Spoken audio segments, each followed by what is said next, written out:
I'm Nate Burgess. I'm Phil DeLuca. And we are Commanderin.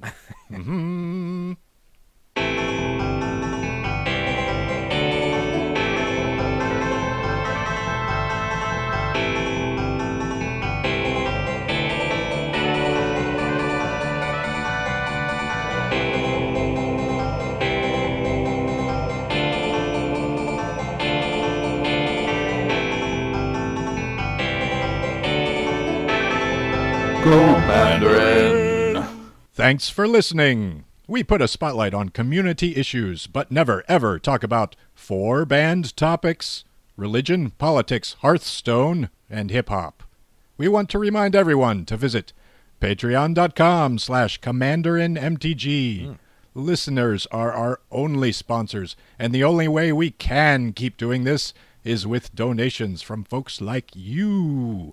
If you donate $1 a show, it helps immensely. And if you donate $10 per show, you're crazy. But you can also join our exclusive Facebook chat group. Patroni there also get to contribute to show plans, and they get sneak peeks and sometimes even exclusive content. Don't forget to visit our YouTube channel. Hunter Pruitt and Bradford Heron, both super patrons, bring you videos each week, now with cards and other images. Thanks, guys. This week, we have a wonderful show lined up for you. We're talking about developing Modern Masters 2017. To do that, we brought an expert. Adam Prosak is a former Pro Tour player, and he works at Wizards of the Coast. And he was the lead developer on Modern Masters 2017. Hi, Adam. Hey, how's it going? That was a wonderful intro. That really was. All right. It's good to have you. Thanks. Good to be here. So tell us a bit about yourself. All right, so I'll start from now and go backwards, I guess. I've been working at Wizards for about 3.5 years now.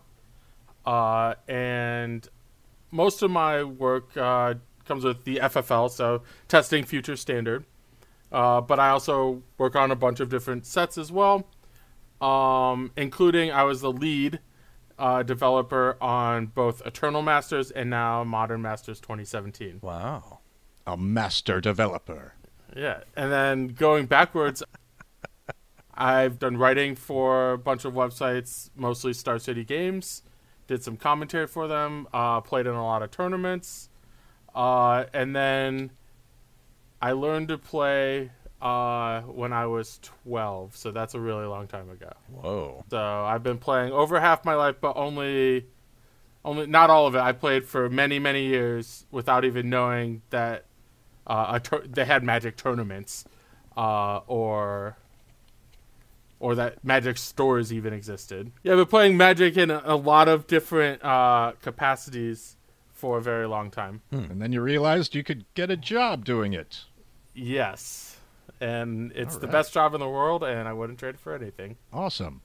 So what's the biggest change in the past 3.5 years since you started? Well, on my first day at Wizards, you get, I look through all the future stuff, because I got a whole bunch of stuff to catch on that, we're working on it, but they haven't released, and I'm just first thing that it was okay, Adam, here's the deal. There's going to be no more core sets, and the fetch lands are in Khans of Tarkir. That was and I'm okay, why aren't we doing core sets? It's we have this new 2 blocks a year model, and they each have 2 sets, so that doesn't leave room for a core set. That was the bomb that was dropped on me on my first day at Wizards. Did you spend the rest of the day writing a resignation letter? No, there are days it takes a while to get used to. At any point, the gap between what is publicly known and what we're working on is so massive, and things change so much. It feels like that a new bomb is being dropped every day. That's not quite true, but living in the future is very strange. So you're standing in an ice flow and managing the constant flux of the situation. How many spreadsheets do you use to keep track of all of that? There's a lot of spreadsheet work. what is your daily life at Wizards now? My main role is with the Future League. So I playtest Standard. I work to kind of get Future Standard environments to be as awesome as they can be, and work on like card designs that are mainly aimed at Standard. I also work on a variety of sets. So sets that I've worked on that I've released: Oath of the Gatewatch, Ether Revolt, and the upcoming Hour of Devastation. Wow. All right. Do you have a Magic the Gathering online account? I do. I played a lot of Magic Online prior to Wizards. In fact, the first draft I did was if you did the Magic Online beta for 1.0, they gave you a free draft. I did one of the first drafts on Magic Online live ever. Wow. And I've been playing Magic Online a ton since. Someone told us you have an interesting name. Oh, yeah, I use a Wizards account now. But yeah, my Magic Online name for a decade was I Hate Pants. Based on a Simpsons episode from like when I was like 13 or whatever. All right. And making internet gaining an internet identity in the 90s was not easy, especially when you're just like some stupid teenager. Why is that? What do you mean? It's like, what's an internet handle? Like, I'm like, handles are on like teapots and stuff, right? Or like door handles. Like, I don't get it. Like, what am I supposed to do? It's like, oh, just like some name to identify yourself with. Well, I don't know. And then I was watching a Simpsons episode. It's like, hey, Krusty, don't you hate pants? I'm like, yeah, I hate pants. And me too. And the legend was born. And I will base my core identity around that fact. Exactly. Now you get it. Yeah. Yeah, our listeners don't realize that none of us are wearing pants right now. I actually am. Oh. Hate to spoil it for you. Guess I gotta go put some clothes on.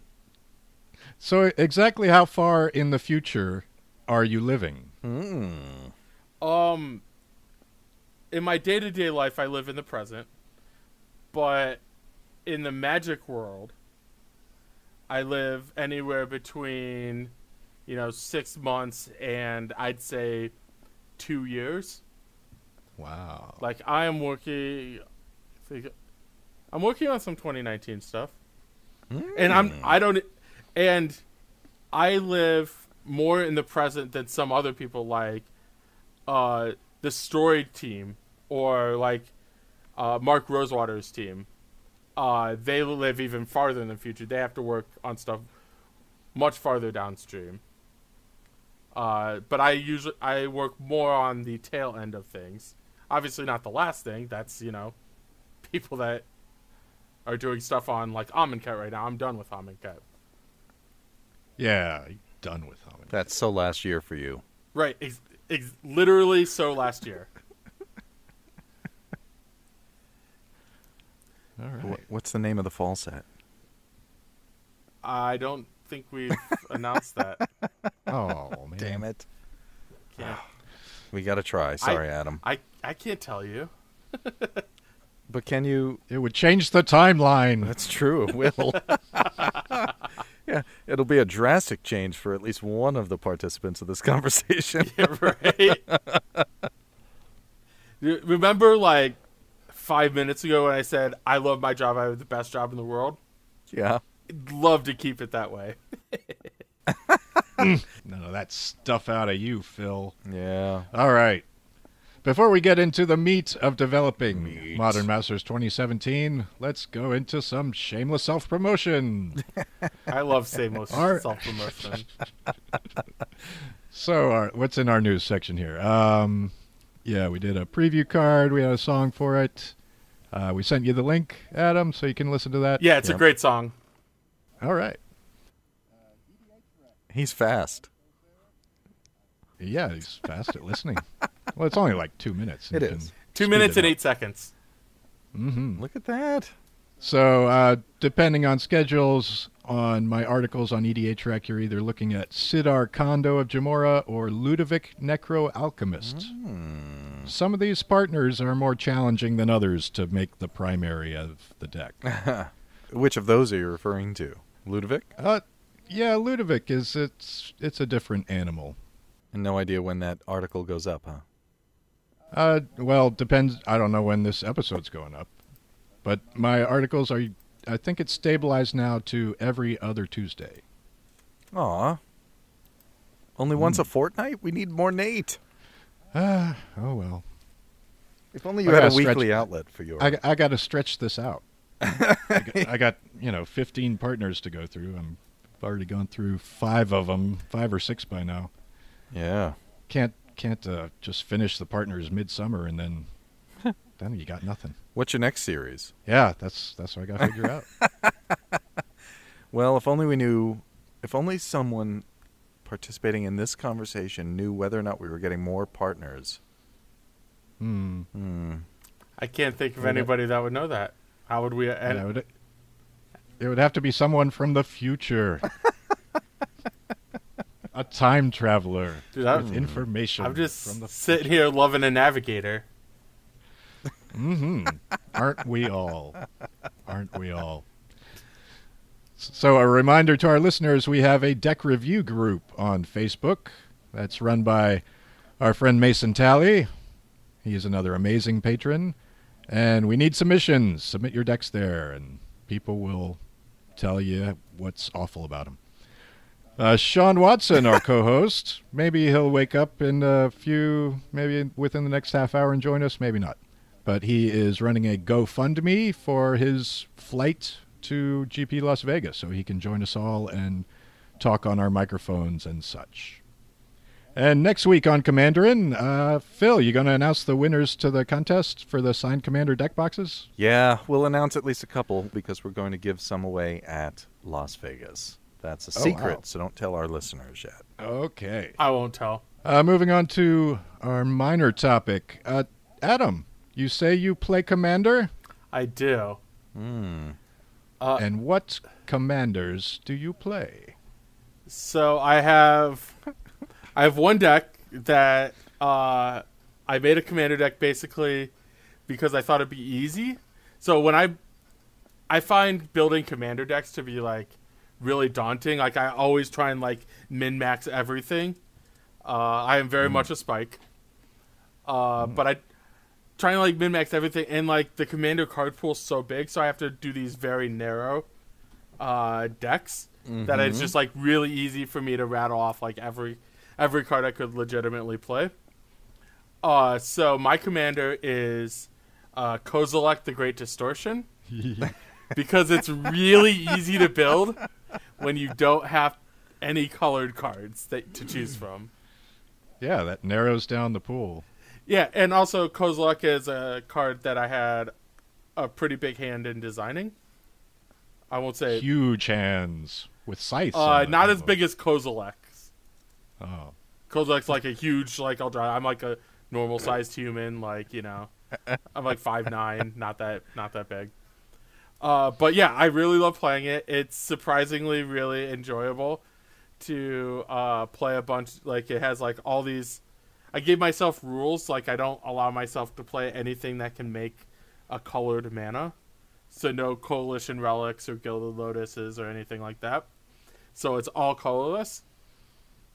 And I have all these like ridiculous cards that you don't think would be strong, but actually are like not of this world. It's really sweet when like you just like plop down your huge commander. And such as? Kozilek, the Great Distortion. Yeah. Yeah, you said earlier you had fun consuming magic content. That's Ulamog. Ulamog is a consumer. Kozilek is the distorter. Exactly. And You Emrakul. don't like Ulamog? Emrakul is I do like Ulamog, but there's a couple reasons why I built Kozilek instead. First of all, I did not design Ulamog. I did design Kozilek. Second of all, I don't like how easy like Ulamog's cast trigger is more disruptive to the game than I'd like to be, because it's something I want to do a lot. So I want to draw to 7 a lot. Like I want something like that helps me out more than I want to screw with you guys. Well, I don't get me wrong. Don't get me wrong. I have Ulamog in the 99, but it's not something like if I had Ulamog, I would just do that repeatedly. yeah. And then like, oh man, I don't have anything to blow up. Also, the Exile, the Exile mill. Yeah. Can be one of my friends has a the Origins Jace Vryn's Prodigy. That's his commander, and it's a mill deck, and just like basically he only wins games when he Ulamogs multiple people. He's like, mill you for 20. Yeah. I like it. It's one of my favorite cards. Yeah. Which one, Jace or Ulamog? You don't like messing with people, you said, but Kozilek will counter their spells. Yeah, only if I don't like them. Yeah. It's like it's the best game. Like Kozilek lets me play the best game of Mother May I. It's like somebody casts a spell, it's like, Adam, may I cast this spell? May it resolve? I'm like, I don't know. Depends on how. What are you gonna do with it? Yeah, declare those targets. Yeah. Are you going to GP Las Vegas? I am. Excellent. Excellent. I will bring my Kozilek deck. Yes, please. I'm also thinking about building a SRAM commander deck. Okay. And I have a list for it. I haven't put it all together or played or anything, so I don't know if I'm gonna do it. But it's basically has like 6 creatures, 50 equipment, and some lands, or equipment / auras. So listeners, get your Vandal Blast ready. Yeah, right.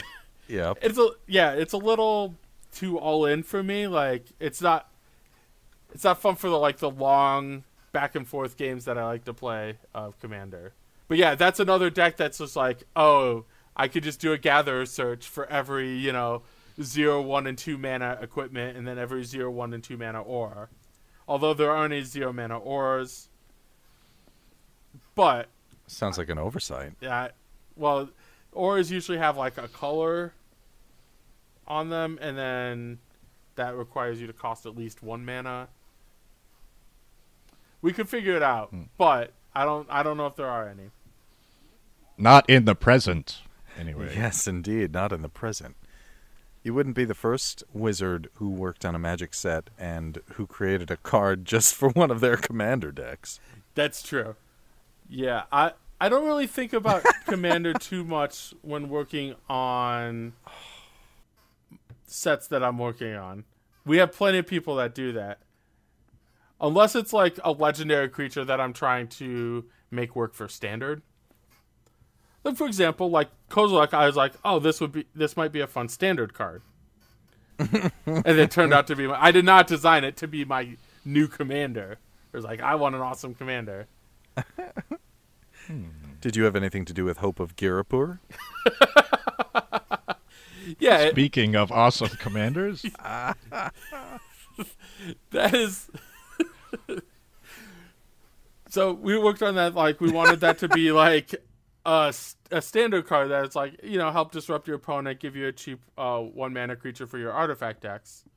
And we thought that might be, either a standard player or even potentially older format, like in a Xantid Swarm type capacity.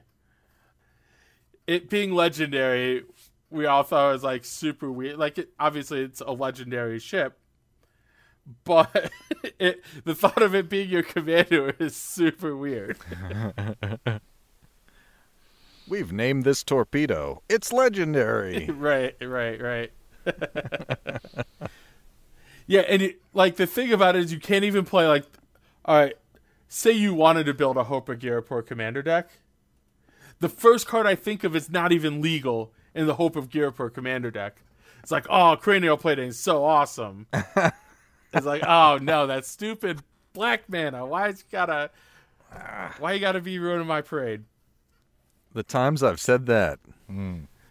But you could play it with every single sword or whatever. It'd be a really rough deck. I'm not gonna lie to you. You're recommending Voltron Hope of Ghirapur. Yeah. That Thopter's got 4 swords. That's one hell of a Thopter.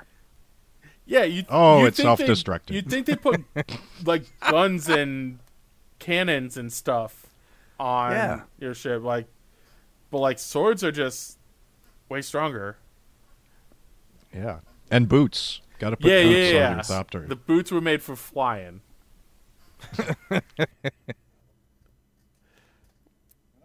When do we get ranged combat as part of the main phase? I can't talk about the future, man. Oh. Future.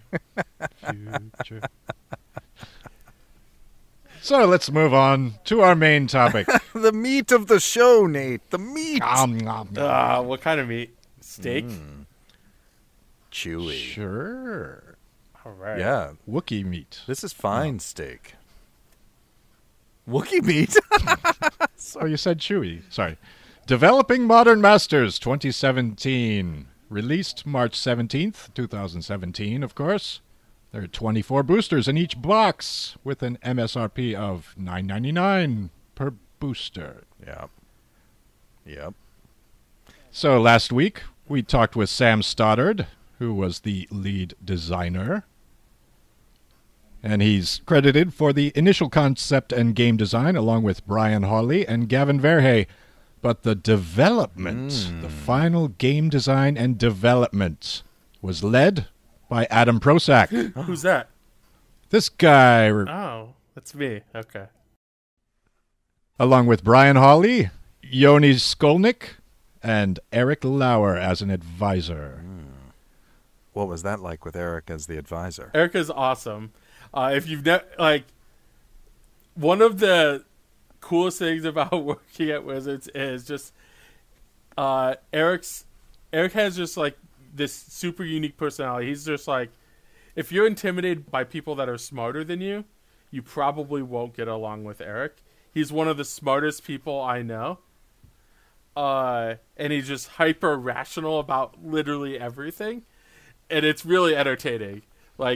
He'll talk about the happiness of dogs, and he'll break it down, and he'll be like, "Oh man, dogs are so happy, and this is why they just do everything because they want to eat people food." But no, Eric is a real joy to work with. People food, like Wookiee steaks. So recently, on the Magic website, you, Adam, revealed to the world that Damnation was being reprinted. Yeah, finally, right? Mm-hmm. So, for every set, we usually have a meeting, a preview planning meeting. So you decide, okay, this commanderin podcast, do we want to give a preview card? Yes. Okay, yes. What card? That's the sort of thing we try and decide, and the thing is, Sam and I sit close to each other in the pit, which is where most of Magic R&D, the designers and developers and editors sit, and the demons. Yeah, we don't really have any demons in R&D right at the moment. We're not actually looking to hire any demons either. Oh, well, okay, never mind. Does someone take the title Lord of the? No. Oh. If there technically was, I think it would be Aaron Forsyth, but he doesn't really refer to himself as Lord of the Pit. He should. How about Pit Boss? Pit Float Mayor. So Sam and I, we're talking like this meeting comes up on our schedule, and we're talking about, dude, what do we do with Damnation? And Sam, I don't know if Sam told you about this. He had the absolute best, most trolly possible preview plan, which is not to preview it. They're just like, oh, all the number crunchers are like, oh, there's a spot for Damnation. And like, it's never, it just isn't there every time. And it's like, oh. And once when the final card is like, oh, Damnation, what a surprise. Like, no, we decided like, it's one of the coolest cards in the set. It's been a long time coming. People basically ask for it in every product. Preview seasons for literally anything start, and everyone's like, oh man, I wonder if we're going to get Damnation this time. And then the internet runs memes is like, nah, Damnation wouldn't even be in Damnation Masters.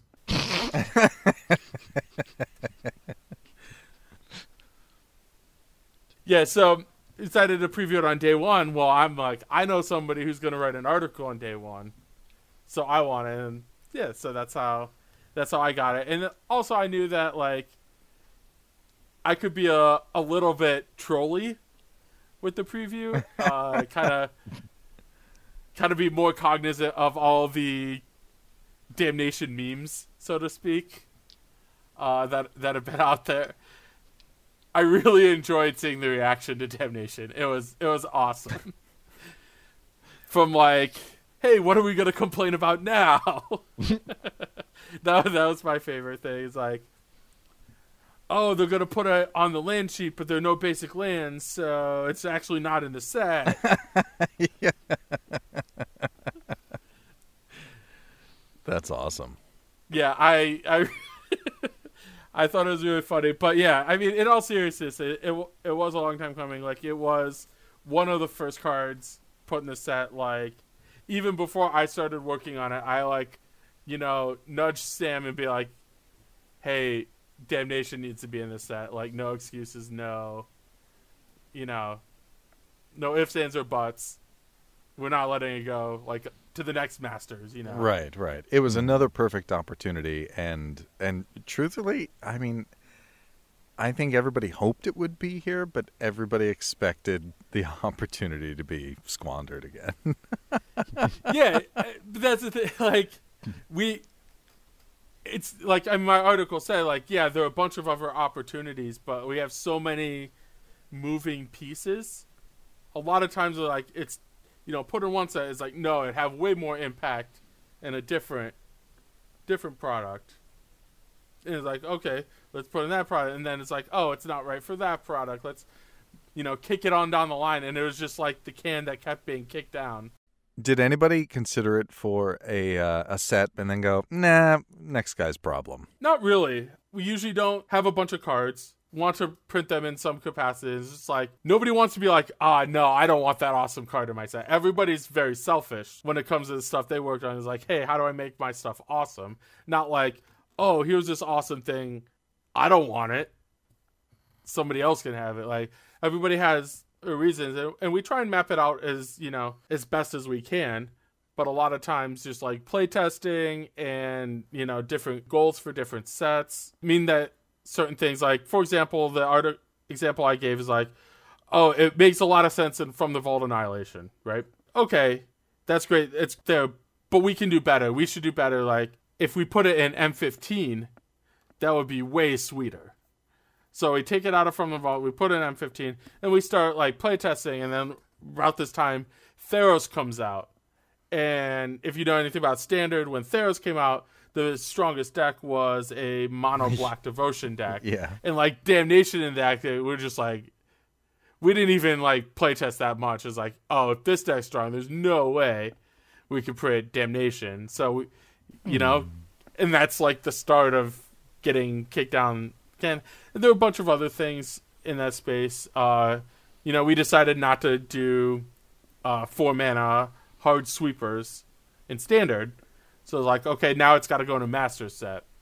by that, that sort of thing. So it just kind of like, there's always a reason we can't do it. We want to do it. Like, I just thought that, like, I talked about it for even Eternal Masters, which was my first lead, but like, we decided, no, we want, the bulk of the cards to come from Eternal sets, and so we could put Modern cards in the Modern sets so that each audience can get the cards that they want. So among the set leads, is there a lot of infighting and trying to get certain cards in your set? And backstabbing and political intrigue in the pit? Yeah. Say yes. No. Yeah, so sorry. I mean, so what you call backstabbing and infighting and political intrigue, I call discussion. We do have discussions about where cards should go. Even like new card designs. A lot of times we'll come up with a new card design. I know that what's it? Impetuous Devils. The ball lightning that makes their creature block. Oh yeah. That was actually not designed for Eldritch Moon, but for Oath of the Gatewatch. But at some point we had like a bunch of really sweet red rares that we wanted. Like, you wanted a Surge Dragon. We had Goblin Dark Dwellers that was really, Fall of the Titans. All these cool red cards. Is like, we got to kick one out. Well, crap, all these are awesome. And Eldritch Moon's like, well, we need a red card, a red rare. It's like, okay, take one that doesn't use one of our, mechanics that would make sense in any set. So they took the Impetuous Devils. I actually think that card's really fun. But yeah, that's another example of like how we have discussions. Like, each team works on their own set, but there's often a lot of sharing, and it happens in Limited all the time. Especially when you have a large set and a small set that are trying to work hard to, in the same block, that are trying to work hard to avoid each other's designs. And they work parallel a lot of the time, so that, you're working on a large set and a small set at the same time, but you have to dodge each other's designs. So that happens a lot. In terms of like, high-profile reprints like Modern Masters, like, we're just like, okay, all the cards that are heavily played in Modern should go in the Modern Masters set. That way, if you're a big fan of Modern, you could go get Modern Masters and you get all cards that you want, instead of having to buy, take a little from this and a little from that and a little from that, and then you have, like, each product's not that exciting for you. It's like, if you get all the cards you want in one place, I think that works out better for everybody. Mm-hmm. It's a great set. Yeah, thanks. Do you guys play Modern much, or are you guys mostly Commander players? Mostly Commander for me. Yeah. Yeah, Commander and some Limited for me. Mm-hmm. Yeah, what cards in Modern Masters are going into your guys' Commander decks? Good ones. They're all good. They're all perfect Magic cards. They are. They're beautiful. Each one is beautiful. Well, Nate, how many of your existing decks have Deadeye Navigator? Actually, I don't play with Deadeye Navigator. I confess I only have it in one deck. Is it Rune? No, it's not even Rune. I decided not to paper Rune because, well, Rune. It's in the Mimeoplasm because everybody loves a blinky Mimeoplasm, right? Don't you just have to exile more and more creatures? Mm-hmm. Yeah, if there are graveyards. Yeah, that's true. If Nate hasn't already stolen, well, then it's a problem, and you have to figure out how to put them in the graveyard, which is why I have a whole bunch of enchantment and artifact removal spells. Just saying. Nice. Yeah, Nate has a, dare I say, tradition of eliminating graveyards from the game. It's terrible. Mm-hmm. I will freely admit to having a Relic of Progenitus and a Phyrexian Furnace in my Commander deck. I might have another one, but I think those are the only two. Nate's just getting started with those. Yeah. Bog? Yeah, I can't do that one. It generates black. Oh. It's got one of those stupid black mana Oh, yeah. symbols. Yeah, colors are rough, man. Colors are rough. But no, I have some exiles, some of the processor stuff. Like I have a Blight Herder and an Oblivion Sower in my deck, so I get some of that action. Yeah. Combo. Yeah, Oblivion Sower combos well with a lot of things I do. Yeah, it does. Oblivion Sower is amazing. Especially in a Damia Landfall deck that mills and exiles graveyards. Anyway, so Adam, what's the difference between developing standard and a master set?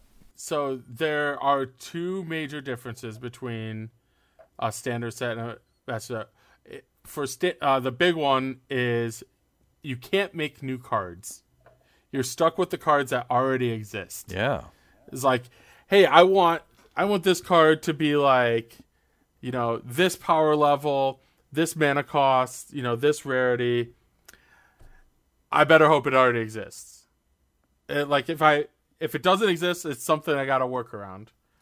And it's actually a big hindrance to doing the all reprint sets, but a lot less work because all you have to do is a bunch of gatherer searches. You don't have to, try and make new cards. So it's a lot less time intensive that way. Well, do you create a design skeleton? Yeah, just in terms of that's usually what the design team. So Sam did the design skeleton. It's like, hey, I want this many gold cards of each color at each rarity. This many lands. He put in the mana fixing. He put that in his skeleton, stuff like that. So the other difference, the first difference is you can't make new cards. The second difference is you don't have to care about the sets around you. This is a self-contained product.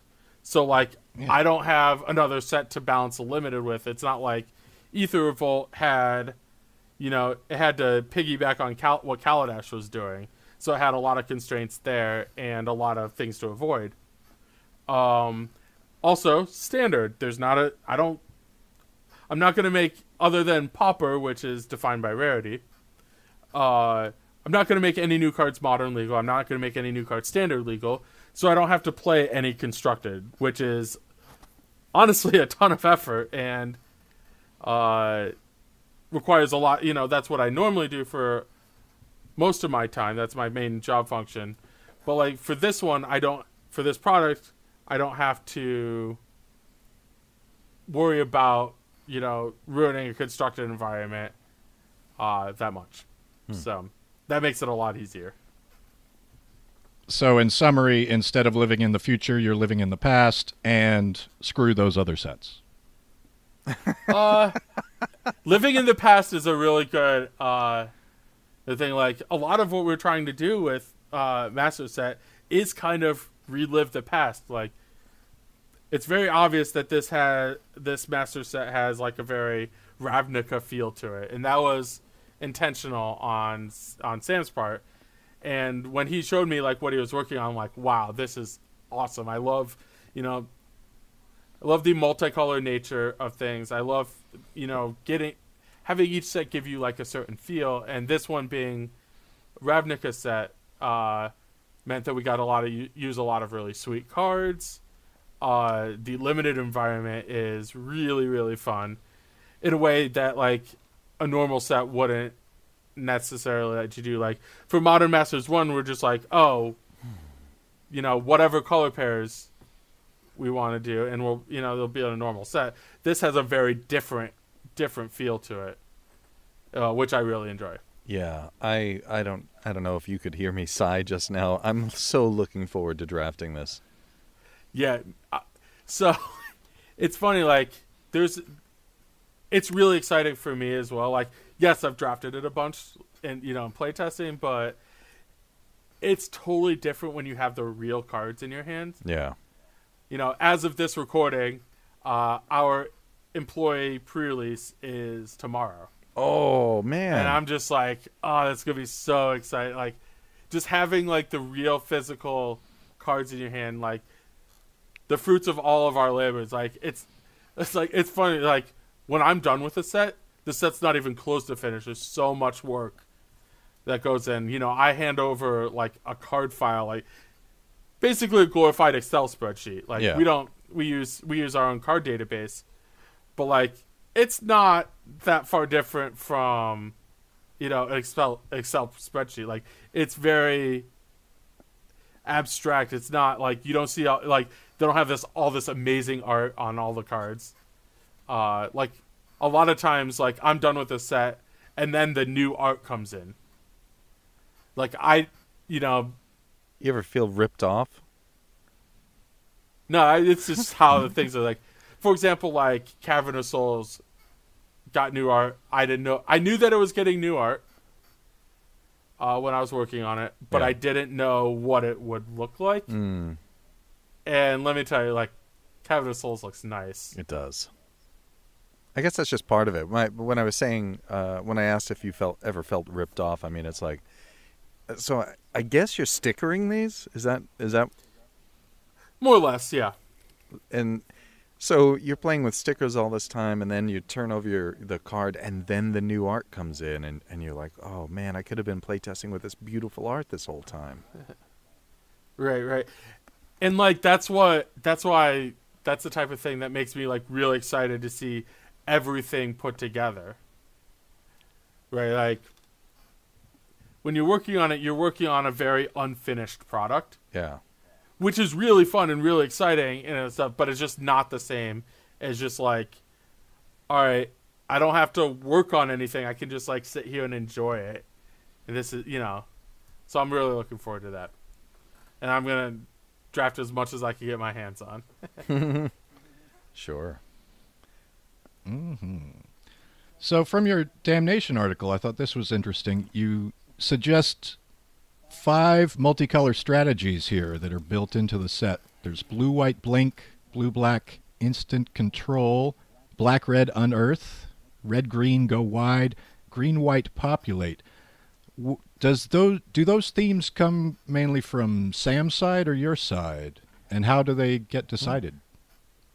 Yeah, so Sam's side, he definitely hands over.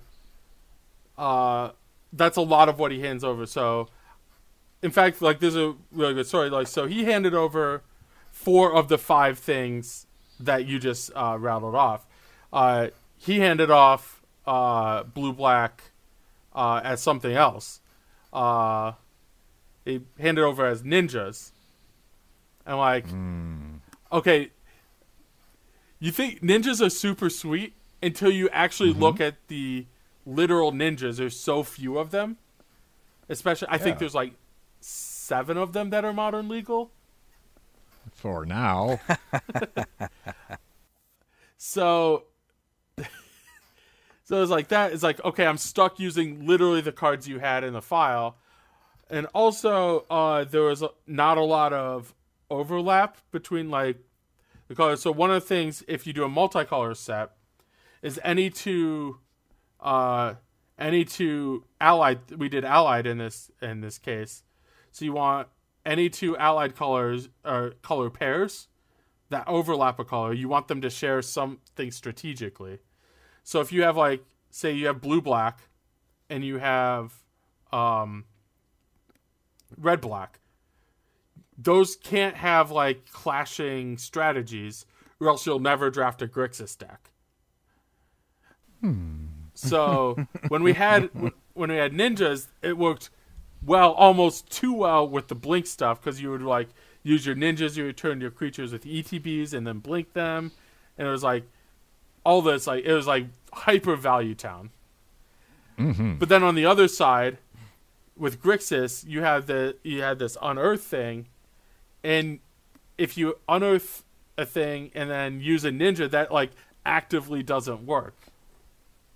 So we were finding that like nobody was drafting Grixis, for example. So we needed to find something. It's like, okay, we have a hole in blue black. That's kind of what the thing is. Like, we have a blue black hole. Like, what should it do? So on one side you have blue white blink, And then on the other side, you have black, red on Earth. So what we came up with was kind of like this we call it instant control, but this kind of graveyard, like the key card in this deck is Mystical Teachings. So you have a bunch of stuff that like fills your graveyard. There's Forbidden Alchemy, for example. So you can use some like self-mill stuff to help get more on Earth stuff. So that's why you play Grixis. Like red-black doesn't self-mill, but blue does. So you get more on Earth stuff if you're Grixis.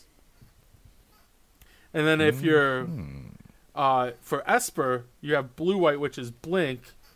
And that's where you get, like, you often play at instant speed with, like, a lot of value. And, like, I've Mystical Teachings for Momentary Blink. It is awesome. So you have a lot of that where you have the kind of overlap between that and that, you know, kind of, if you go around any two color pair, you know, there's an overlap in strategy. Like, for example, when you're like blue, white, and green, white. So, what do you have? Like, you have these tokens that you want to populate in green, white, but this blink stuff, you don't want to blink a token. So, like, what do you do? So, what there are, the splicers are the answer to that. So, you blink the splicers so you can get more tokens. It's kind of like having extra populate stuff. Yeah. And it's good to see the splicers reprinted without a Firex-In watermark. Yeah, sometimes it's super weird to see like cards like, it's like the same art and same everything. Like seeing cards in some cards in the M15 frames is a little like jarring. It's like, this looks very different from the card I own. Right. Yeah. Still looks good. So he turned over ninjas, and you had to then kind of extract the ninjas and rebuild those color combinations? That's what it sounds like. Yeah, essentially what I did. So whoever the lead designer is in their team is not expected to hand over a full file. There's enough cards or whatever. Instead, they want to lay the groundwork where my job is to execute on their vision. So, like, the things I was, you know, kind of expected to keep in place was, like, if I changed it away from, like, a multicolor set, that would be a problem. That would just be throwing out all the, you know, great work that Sam did. Yeah. And honestly, like, changing color pairs is very expected. Like, I was very pleasantly surprised that 4 of the 5 worked so well. Like, I was actually really skeptical of the red-green color pair, which was, like, go wide. It was, you know, I'm like, why would red and green do that? Like, that's white's thing. White has the most creatures. But, like, when you put it all together, like, it was like a really good bridge in between Unearth, which had a lot of tokens and a lot of extra attackers, and then Green-White, which wanted a lot of tokens and because of Populate. So it was actually a really good bridge and played out, you know, really well. There's a lot of, like, individual cards that really make it work. Like, one of the best cards when you're Jund is Cathari Bomber. You know, it's just like a relatively unassuming common. There's a flyer, like, you're going to get a bunch of extra tokens out of it, and then you use the red and green stuff, like Strength and Numbers, plus Cathari Bomber is a really sweet synergy that you only get when you're playing the 3 colors. All right. Yeah, I mean, the set's really cool. Like, there's lots of, we made sure there's, like, lots of different approaches to draft. Like, you can draft 2 colors, and you draft, you know, I'm green and white. I'm going to take all the token makers and all the popular cards, and that's all my deck's going to do. And that's very strong. You have great mana and a really powerful, like, focused strategy.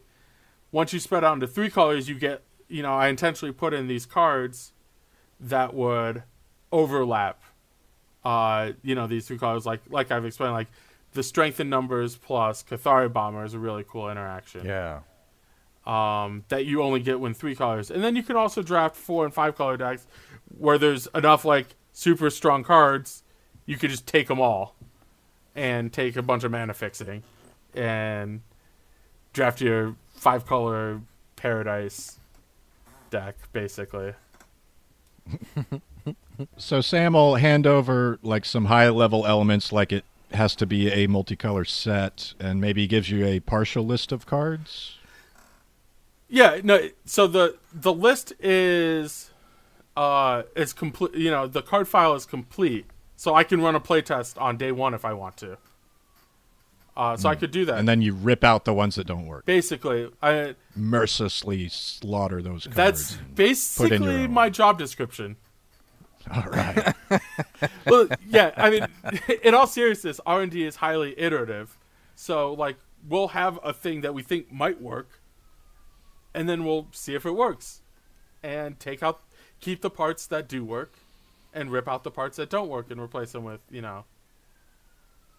with other things. So a lot of it is just like kind of, all right, what are we going to do this week? Well, the same thing we did last week, but we're smarter because we've learned a bunch from last week. So we just keep doing like this, kind of the same thing over and over, and just, incrementing. Slowly take out the, things that aren't working well and replace them with things that do work well. Right. Changing the timelines. You guys are all about this future stuff, man. What? Future. What future stuff? Talk about the future all the time. We do? Yeah. Oh, man. Well, the future is just so interesting. Like, what's the most interesting thing you did today in the future? I'll let you know when it's the present. He'll put his answer in a time capsule. That's called a booster box. Yes. We'll be buying it in 2 years. Nate, he's too cunning. That's how he got the job. It is. It is. So speaking of the past, was Khans of Tarkir your first set? Yeah, so I started at Wizards when Khans of Tarkir was pretty late in development, actually.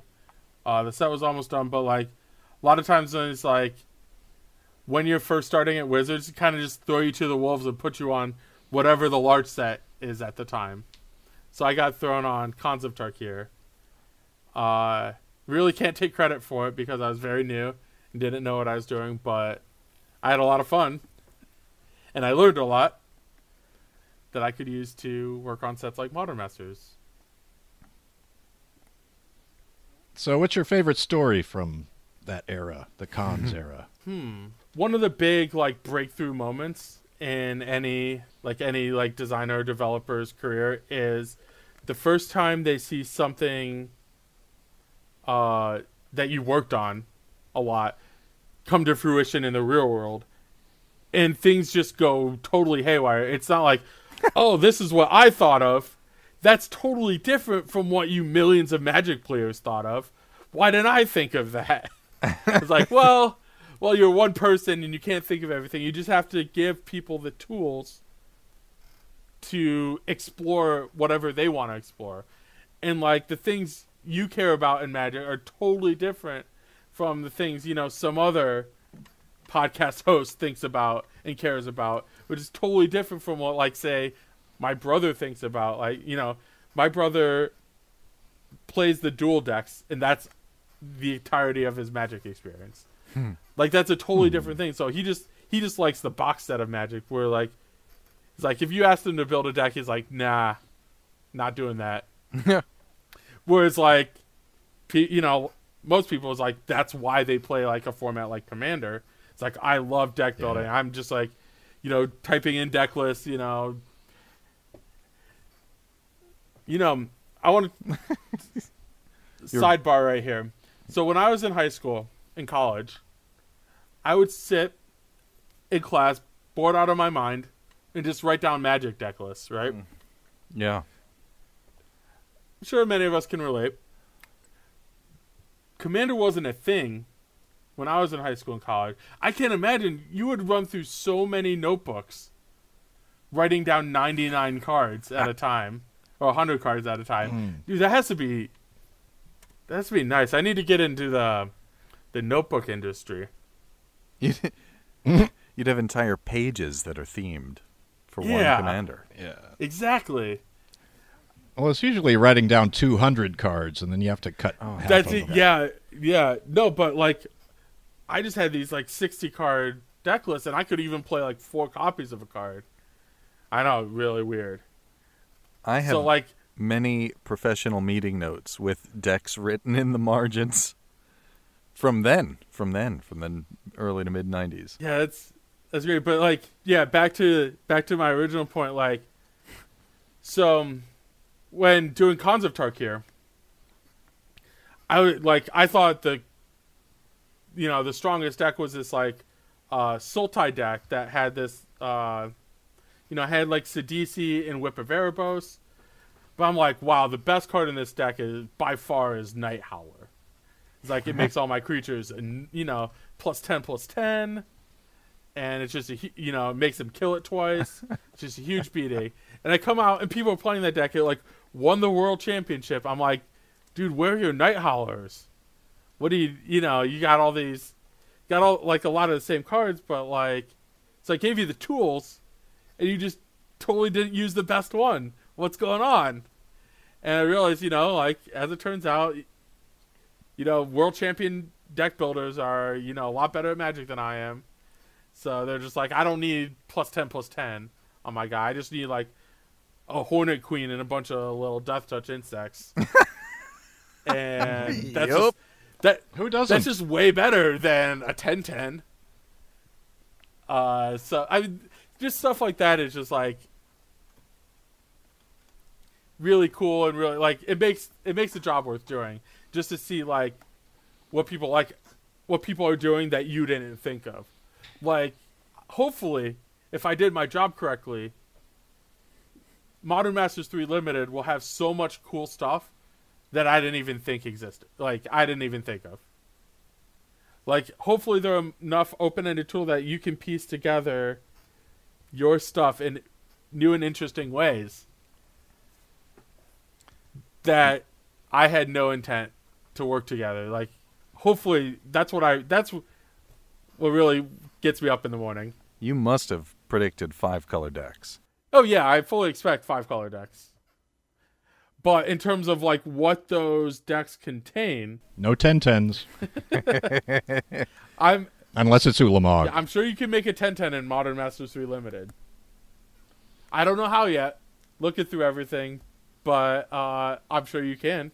Our listeners will help, I'm sure. So listeners, if you make a 10/10 in a Modern Masters 3 draft, Modern Masters 2017 draft, be sure to tweet at us. We'll make sure that you already know Adam's Twitter address by then. I wonder how. Hey. And it has to be exactly 10/10. Exactly 10/10. Not 11/11. No, 11/11 is not going to cut it. Yeah, it's right out. So when Cons was released, were you like, Siege Rhino? So we do. There's always, that's another really interesting thing. There's always cards that you think are strong that end up being way stronger than you think about. Like, I thought like, seriously thought like, we played a lot of like Abzan, all of the clans played a bunch together. I thought it was really close on if Temur or Abzan was stronger. As it turns out, not even close. That's the strongest clan and the weakest clan. But I thought Savage Knuckleblade was like, oh wow, can we make, we debated like, can we make this a 4/4? Do we need to make it like a 4/3 or something? And it was like, nope, we can make it 4/4. And as it turns out, that wasn't even enough. Like, there's a bunch of other cards, like there weren't enough counter spells for Surak to be awesome. 4/4, as it turns out, is a little bit smaller than 4/5. Just a little bit. Yeah, so you couldn't do the like play my Savage Knuckleblade, give it haste, attack into your 4. That didn't work. That's the thing. Like, one thing, like, and then you see like the cascading of like relatively late changes.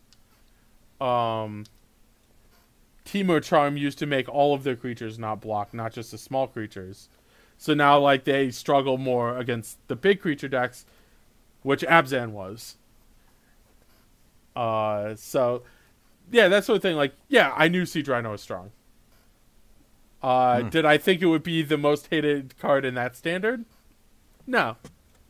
If I did, I would have, if we knew it, we wouldn't make it. Like, it's always something. It's usually a card that we kind of know is strong, but we don't really properly gauge how strong. And then there's cards just like, totally out of left field or that end up being really good that, we don't see either. Like Etherworks Marvel? Etherworks Marvel we thought was actually pretty strong. We thought our decks looked pretty similar to the decks at the Cons Pro Tour that were really inconsistent. They were just like, I'm going to play these, these Puzzle Knots and try and hit an Emrakul on turn 4, but if I don't, my deck doesn't do anything.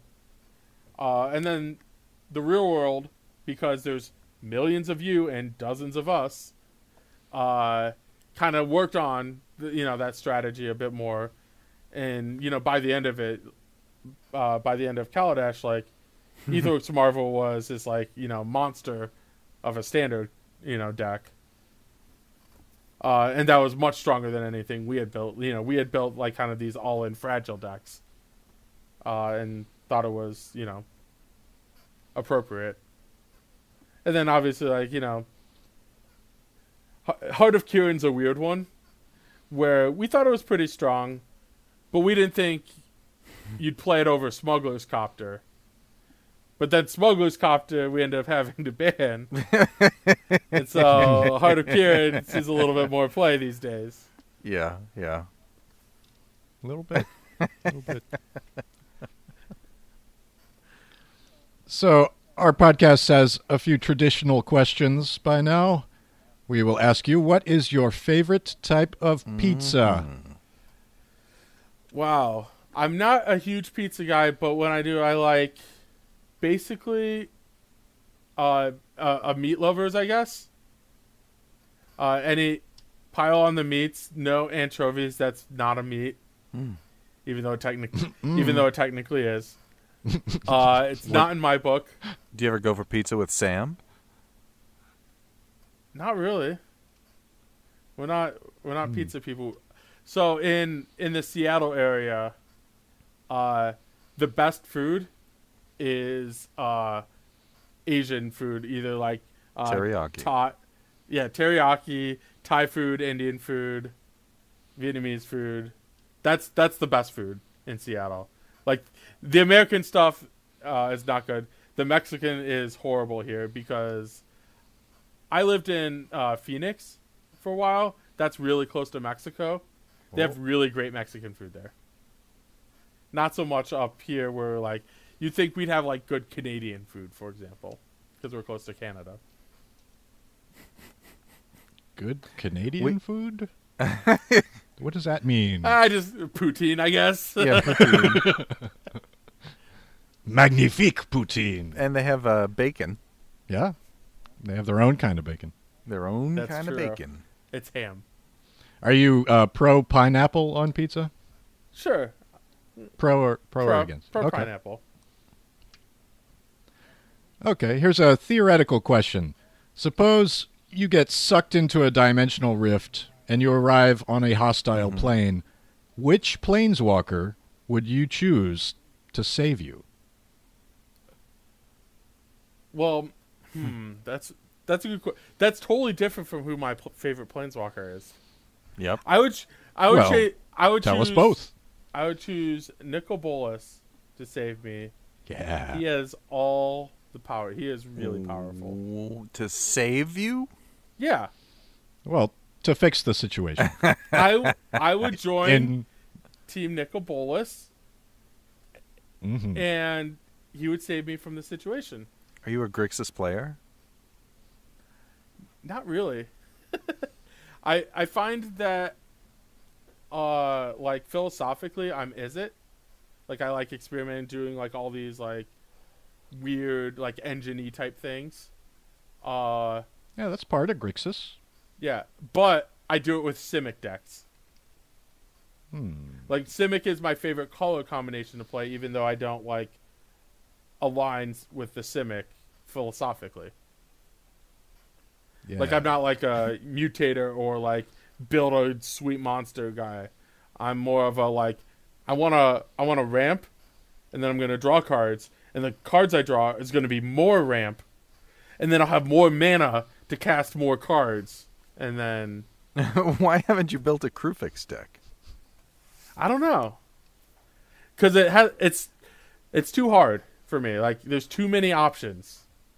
I would just get lost. It would take me like a year to figure out what cards I want in my deck. Because I'm such a min-maxer. That's how it goes. Yeah. Oh, it's an iterative process. Right. I should like. That's probably the way I would actually go about building a commander. I'd just be like, just whatever. I don't care. Cards I own, put them in a deck, and then when I see a new card that I want, or see somebody else playing a card that I want, I'm like, I want one of those. I'll put it in my deck and figure out what card I should cut.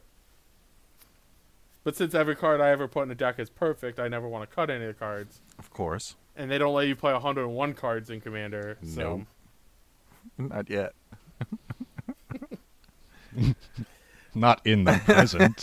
Yes, not in the present. Dude, I know nothing about the future of Commander. We don't He says decide. clearly. Did you hear the tone of his voice change, Nate?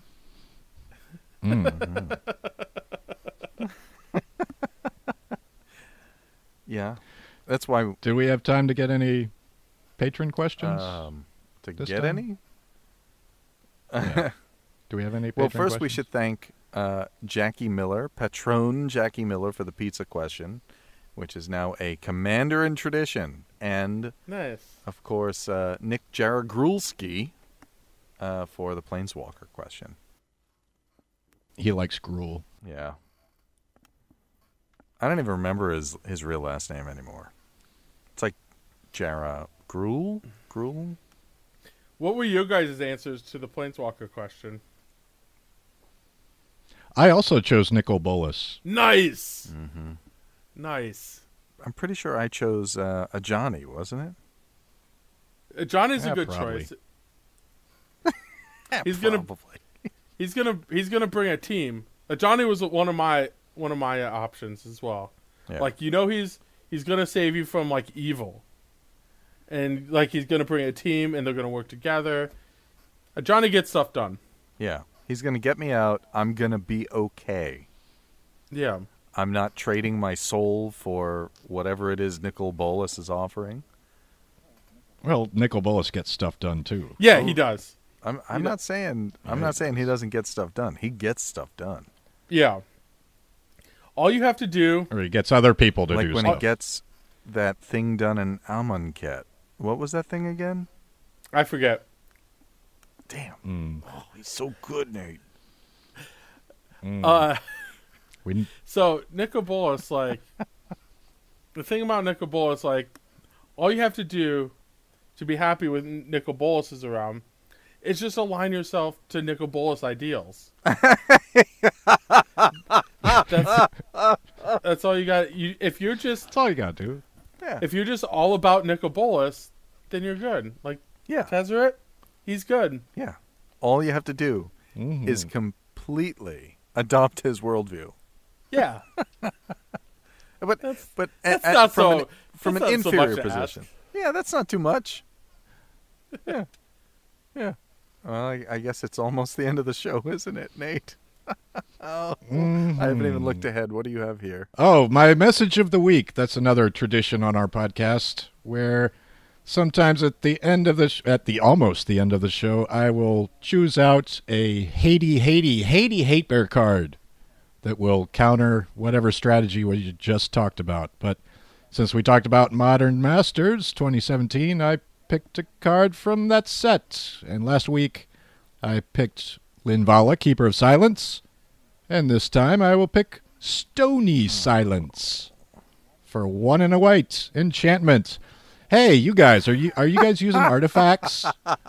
Yeah. Do you I love artifacts. Do you tap those artifacts or like pay mana for those artifacts to do something? Once in a while. Yeah, sometimes. Well, not anymore, you don't. Dude, I would be so sad if somebody cast a Stony Silence. Oh, against yeah. me. With your That's what Kozilek happens. deck. Yeah. As it turns out, a lot of the colorless cards are artifacts. Who knew? Yeah. Mm-hmm. Activated abilities of artifacts, they can't be activated. Hey, if you got triggered abilities, they still work. Go ahead. That's fine. I'll just play a Torpor Orb. Oh. Why, Adam? Anyway. Why did you do this in the same year as an artifact block? See, I don't know how long ago, like 10, 15 minutes, 20 minutes ago, I talked about how master sets didn't really have to hold themselves to standard sets. Uh-huh. Yeah. There's your answer. Yeah. Probably Screw wouldn't those other sets. put Stony Silence in an artifact set. That would kind of take away the whole point of things. No, you just put Consulate Crackdown in there instead. Yeah, but you can kill that one. And it costs like two and a half times as much mana. Oh, man. Man, that's too much in a commander game. I ain't got time for that.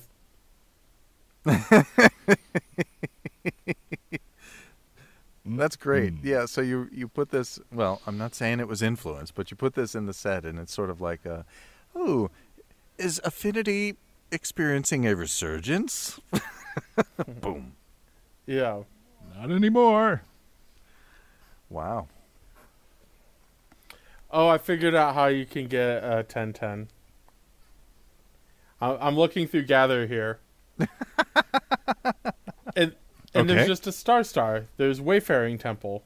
Oh, yes. Just have 10 creatures. That's easy. It is. Yeah.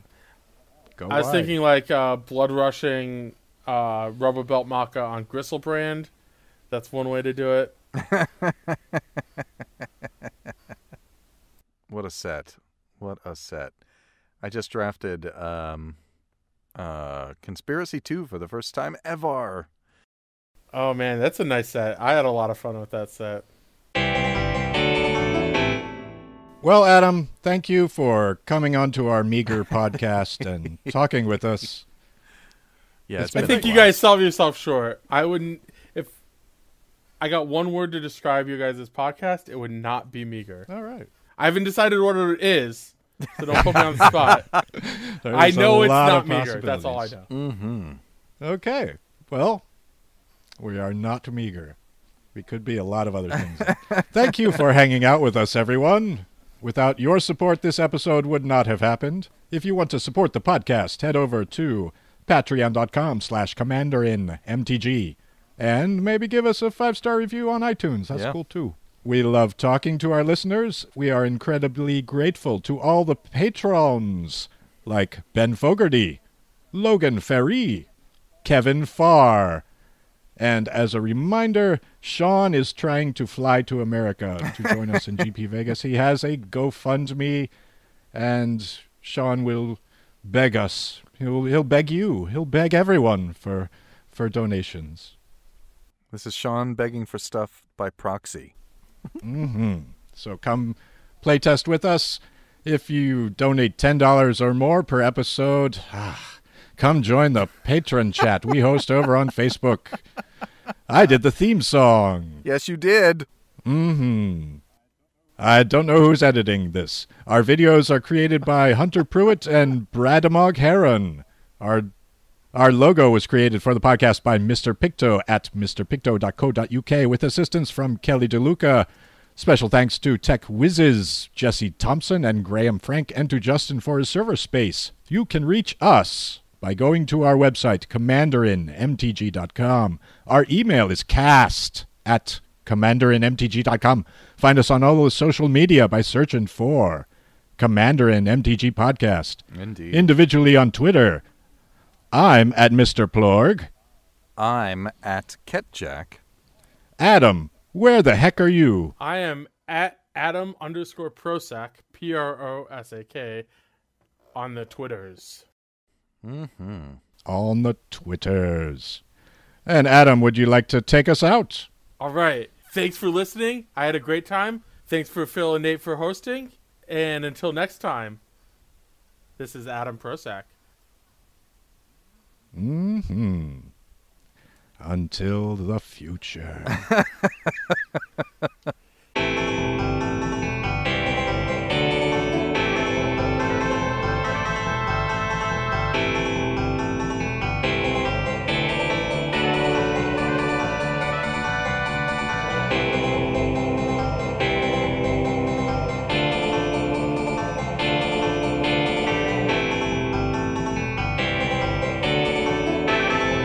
Commanderin.